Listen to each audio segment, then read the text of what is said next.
Thank you, celebration. Woo. Thank you. Becca, I just want to say I just love watching the art that is you, baby.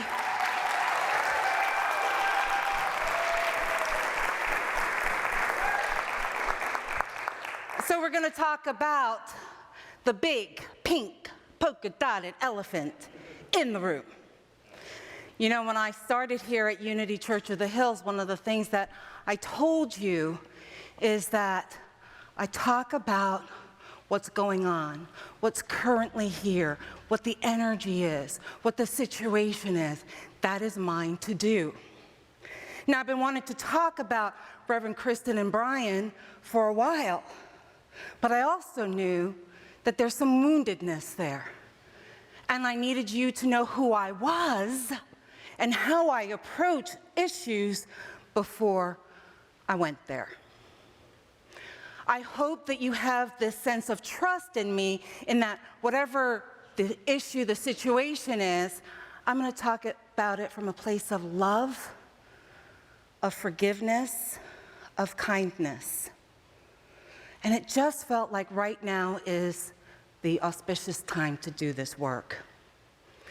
And we also have another shut the front door growth opportunity with the pandemic, right? Forced to deal once again with this acceleration of the surge that's happening here as we figure out how to work again in a threat of level 4 assessment. But here's what I do know. We have proven we are resilient. We have proven that we can pivot and do what is ours to do to support ourselves, our families, and our communities. You know, sometimes I think the word change is a dirty letter, 6-letter word. Change, that 6-letter dirty word. The pandemic has forced us to do a tremendous amount of change as far as our society goes and as individuals. Change is defined by the dictionary as to make different, to alter. It also says to make radically different, as in transform. Now, we all talk about we want transformation. We want to be transformed, and yet transformation cannot happen emotionally, physically, or spiritually without change. So I'm going to talk not only about the pandemic, but I'm going to talk about the Grandins. You see, the phrase, the elephant in the room, is a metaphor for an important or enormous topic or controversial issue that everyone knows about, but no one mentions or wants to discuss. And the reason for this behavior, multitude. It's uncomfortable. We don't want to hurt somebody's feelings. We don't want to be frustrated, angry, or embarrassed. But let's look at this, because this leaving of the Grandins was a huge impact on this community. There was an abrupt departure, and many of you were surprised, and frankly, some of you were shocked. And this was an earthquake that shook the foundations of this community. One day they were your ministers, the next day they were not. Some members of this community felt heartbreak over this action, while others felt kind of relief. But whichever side of the aisle you were on regarding this issue, one thing is the same. We really didn't talk about this controversy as a community. As a community. Sure, there were rumors and speculations, imagined illegal and nefarious acts by the ministers, and even some distrust of your board. And we may have spoken about our fears, our angers, our resentment, displeasure, whatever feelings were coming up, maybe even happiness, amongst our affinity groups. You know, our tribes, let's call it what it is. But the question is, as a community, have we processed the enormity of this occurrence? Have we processed it?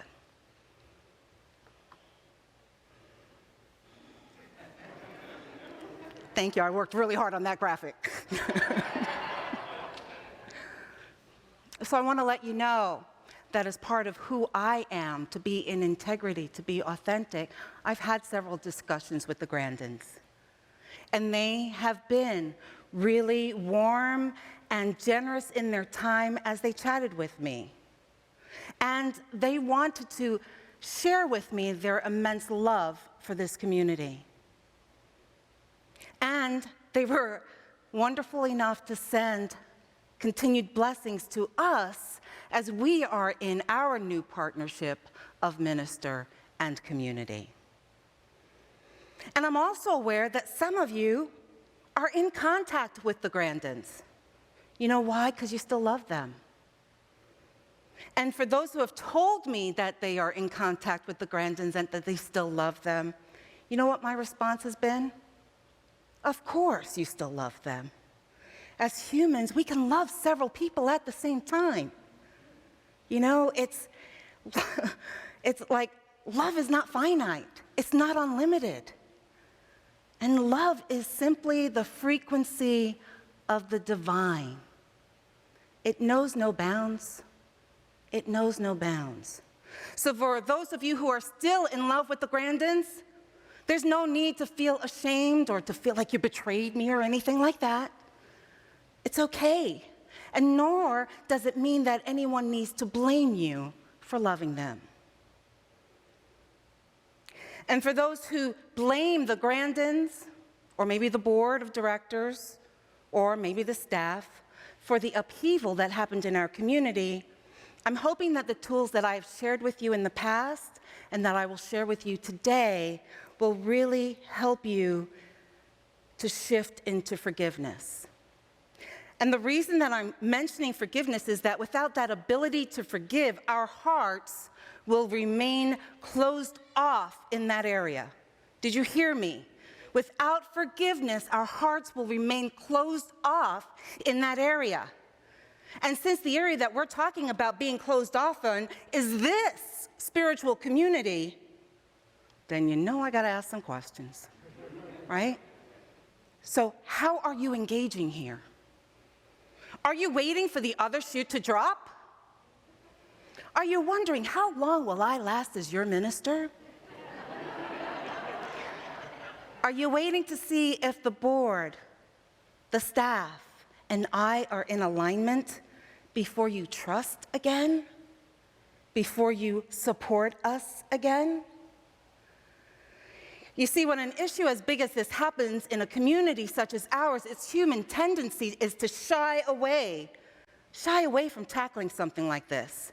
Because we're afraid that if we touch it, it will open up this whole can of worms and we won't be able to wrangle it. But the more we don't talk about it, the more it festers, and the bigger that pink polka-dotted elephant becomes. To be a healthy congregation, we need to go towards the issues, not away from them. Towards the issues, not away from them. And healthy communities are unafraid of conflict. They're unafraid of feeling uncomfortable. They know that being able to deal with conflict is part of spiritual growth, part of emotional maturity. And guess what?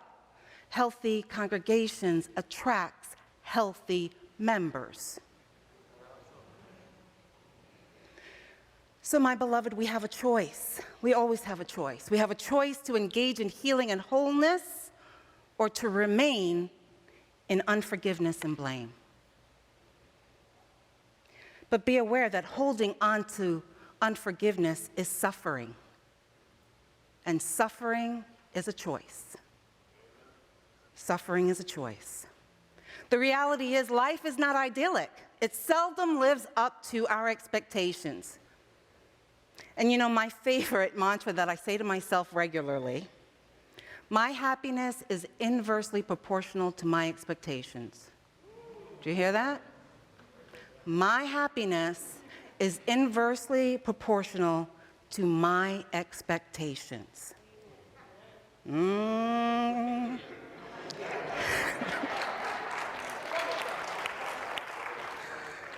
So guess what? That means that your happiness is inversely proportional to your expectations. Wow, that's a good question. Expectations. Expectations are how we think the world should look, how we think people should be with us, how we think they should behave. That's our expectations, as opposed to allowing people to be who they are on their journey, on their level of discovery, of their coming to the awareness of oneness. We don't know what somebody's journey should be, but yet we impose these expectations on them. No, I'm not, that's another sermon there. Okay. So, we could continue the behavior of focusing on the feelings that life is unfair or that this situation is unjust, which simply keeps us in a place of suffering. Again, I remind you, suffering is a choice. Or we could choose to forgive and be in the frequency of the divine, which is love. Practicing forgiveness is an inclusive act for a community. It means forgiving those who may have acted inappropriately or with misguided conviction. Let's face it, our experiences on planet Earth is about having those human experiences and making choices of how we want to respond. Are we going to react in vengeance, blame, or shame? Or are we willing to give up our claim of retributions towards the offender? The reality is that we may never get what we perceive as justice, but if we are obsessed and committed to that outcome, we have lost so much joy, so much of our life in that pursuit. And the only thing we ever really have control over is ourselves. That's right, ourselves. Our thoughts, our words, our actions. The outcomes, my friend, we never have control over. We might give ourselves the illusion that that's true, but we never have control of the outcomes. So when we think about the surprise and disappointment of how the Grandins left, we have a choice. We can hold on to the blame and unforgiveness, or we can engage in a way that leads to forgiveness and love. And I'm encouraging you to choose forgiveness, to choose love. Because that pathway starts being able to be in dialogue with each other. And while we are in dialogue with each other, it's important not to take sides, but to enter into the conversation with an air of curiosity and neutrality. What questions could you ask from that place of curiosity? Well, what dynamics created the abrupt departure of the Grandins? What can leadership share that will help me to understand? What are some experiences that made you make the decision that you made? Should we have done this differently? And if so, how? And then we listen. We listen to the answers that are given.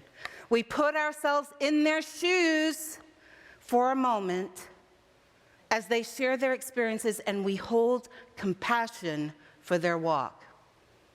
And here's the thing, being compassionate doesn't mean we agree with them. Being compassionate means that we hold the knowing that they made the best decision they could with the facts at that time. Simple. Simple. So here's my understanding.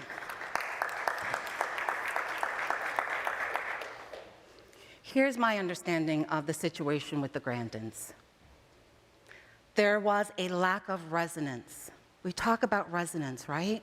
We talk about when we are in resonance, there's this energetic expansiveness. But when you're not in resonance, there's a contraction, there's a constriction. And so they weren't in resonance with the staff and a percentage of the membership and with the board. The Grandins did not do anything illegal. There wasn't any embezzlement. There was nothing unethical. There was none of that. But as attendance and income were dwindling, that called for a decision to be made. And here's how the decision is made: by our bylaws. Our bylaws dictate how we operate and run as a business, from the business side. And in this particular bylaw, 7.08, it talks about the selection or termination of the senior minister. And this is how it's done. You can hire by a 2/3 majority vote of active members on the board, or you can terminate by that same vote. That's how it's done. Now, whether you agreed or disagreed with the actions taken, it doesn't matter, because it has already been done, my friends. It's done. The question is, are you willing to forgive the hurts? And so in this situation, I'm suggesting that we use a forgiveness practice that we did last week, the Ho'oponopono, right? Because that prayer supports us in this process. The premise, again, is that we look within ourselves to heal the part of us that is in creation with what we see and what we experience. We all hold the knowing, the truth, that we are co-creators with divine mind. But we're not only creating what we think are good things, we're creating all of it, my friends. And the Ho'oponopono is about taking full responsibility for everything, simply because it is in our lives. Simply because it is in our lives. And then that moves us away from separation, from them, us, to oneness. To oneness. And the idea then that nothing exists that we are not a part of. Nothing. We are at the heart of it all, and to forgive ourselves, to heal ourselves, is crucial in healing the situation. So we're going to pause for a minute, and we're going to do a little Ho'oponopono.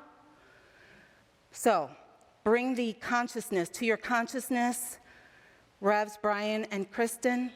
Bring the board of directors, bring the staff in to your consciousness. And because we are in COVID, I'm going to chant. If you want to chant, you can. If you want to just do it in your mind, you can. If you want to hum, it's okay. I'm going to do it 4 times. And we're holding the Grandins, the boards of directors, and staff in our energy of forgiveness. I'm sorry. Please forgive me. Thank you. I love you. I'm sorry.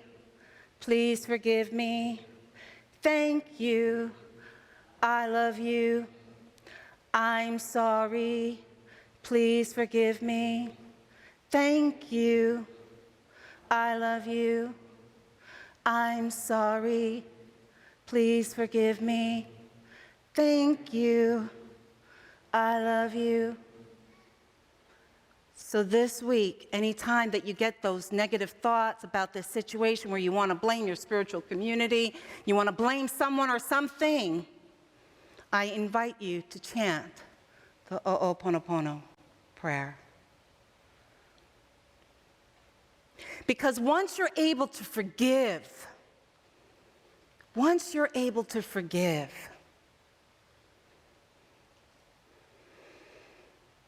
then you have the ability to come up to a higher frequency. You're not stuck in the minutia. You're not stuck in that heavy energy. You're up here in your highest self, making choices, making decisions. You get to be the frequency of love. And you get to make requests about how you'd like to see things done in the future if things of this nature occur.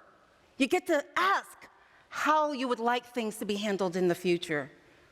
You get to actualize the process of amending the bylaws, because that's our governance, if you feel called to do that. That's in your remit. And most importantly, and why we do this work, my loves, is that you get to be fully engaged here. Both feet in, body in, heart in, soul in, spirit in. that you are here. You're not split off thinking about something else that happened how long ago? What? You are here.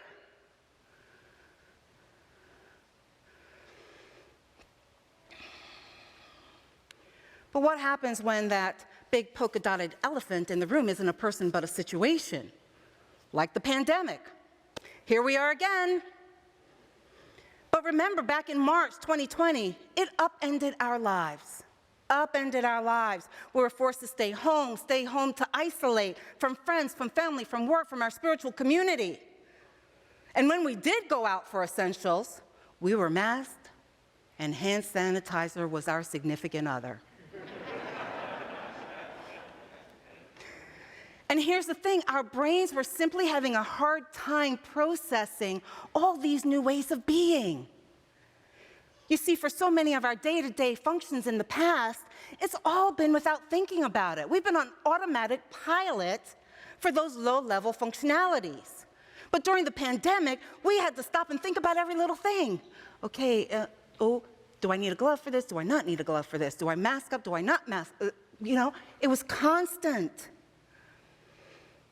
And going to the grocery store became an event in navigating hurdles, obstacles, and getting creative when the things that we take for granted should be there weren't there. Our brains were forced to process each new dilemma or situation. And for the first few months, people were really kind of cranky. I know I was. I don't know about you. You probably were enlightened already. But I was cranky. I was cranky. And in this pandemic, a lot of us were not able to address the losses that we were experiencing. Yes, we were able to understand that if we lost a loved one to the pandemic, to COVID, that yes, that's a loss.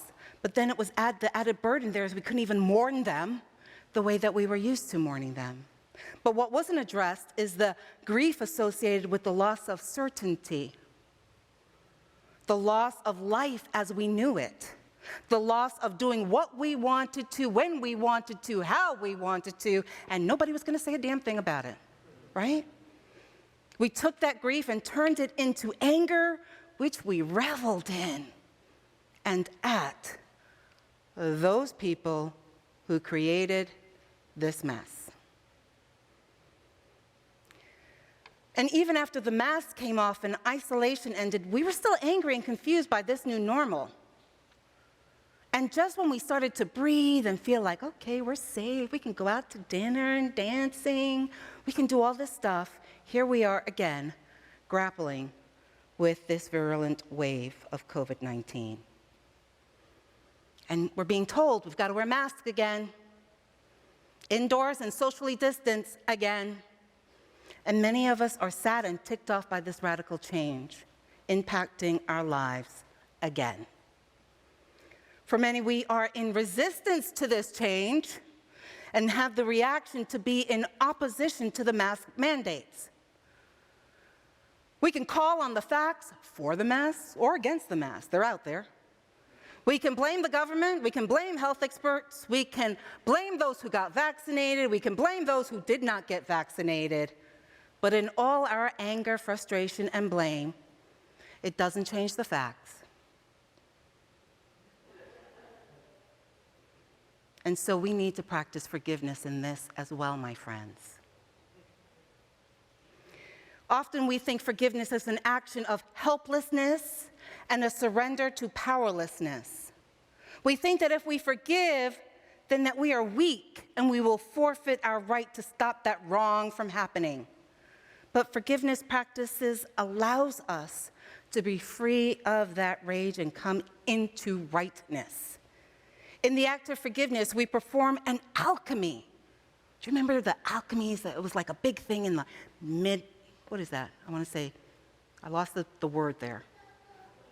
Thank you, Middle Ages, somebody's with me. Right? And it was like turning things into gold, right? But we do perform alchemy, my friends. We do. Because the act of forgiveness, we turn our prison bars into freedom. We turn our hardened hearts into expansive love. and we turn our resentments into possibilities. If that's not alchemy, I don't know what is. And forgiveness is not a cowardice way of being. It's a gift of self-love, which allows us to be wise in our actions, allows us to have a life well lived.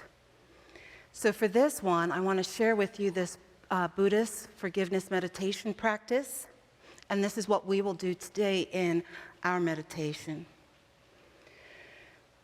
It's 3 parts. To those whom I may have caused harm, knowingly or unknowingly, through my thoughts, words, and actions, I ask your forgiveness. To those who may have caused me harm, knowingly or unknowingly, through their thoughts, words, and actions, I offer my forgiveness. For any harm I may have caused myself, knowingly or unknowingly, through my thoughts, words, and actions, I offer my forgiveness. When we do the meditation, I'm going to keep it simple for you. I want you to have the whole thing, but when we do it, we're going to do the red part and the blue part, which is, to those whom I may have caused harm, I ask your forgiveness. To those who may have caused me harm, I offer my forgiveness. For any harm I may have caused myself, I offer my forgiveness. So, beloved, let's get ready for meditation as celebration comes on up, gives us their magic. Allow it to open your heart, your mind. Put yourself in that meditative stance with your spine erect, feet on the ground. So let's take this time for ourselves. Take a nice deep breath in and exhale. One more time. Deep breath in and breathe out. Releasing, releasing, releasing. As we come to this time of prayer and forgiveness for ourselves, for this pandemic, for everyone dealing with it in their own way, in the best they know how. And we release the judgments, we let that go. We release the blame, we let that go. We release the shame, we let that go. And we breathe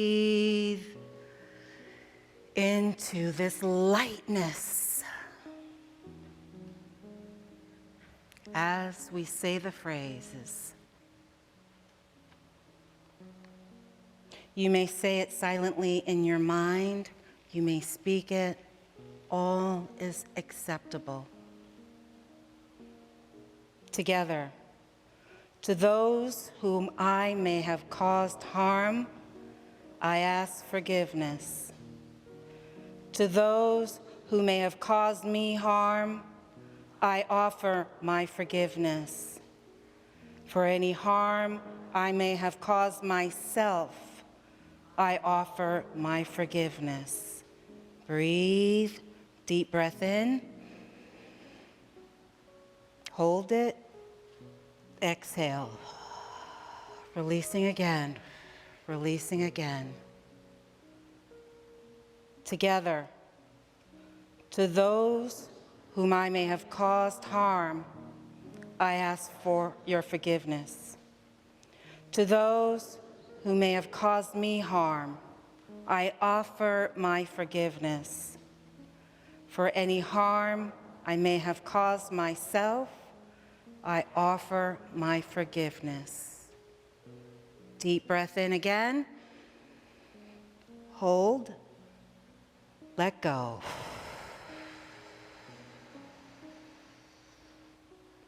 Last time.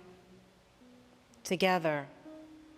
To those whom I may have caused harm, I ask your forgiveness. To those who may have caused me harm, I offer my forgiveness. For any harm I may have caused myself, I offer my forgiveness.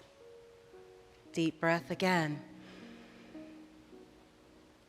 And release.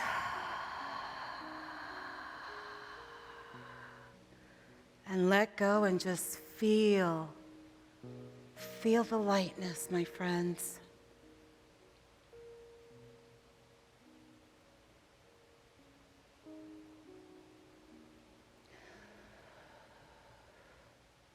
You are being reborn anew. You are being called higher. You are being called to your purpose. Now is the time. Say yes. Say yes. Say yes. And so it is. Namaste.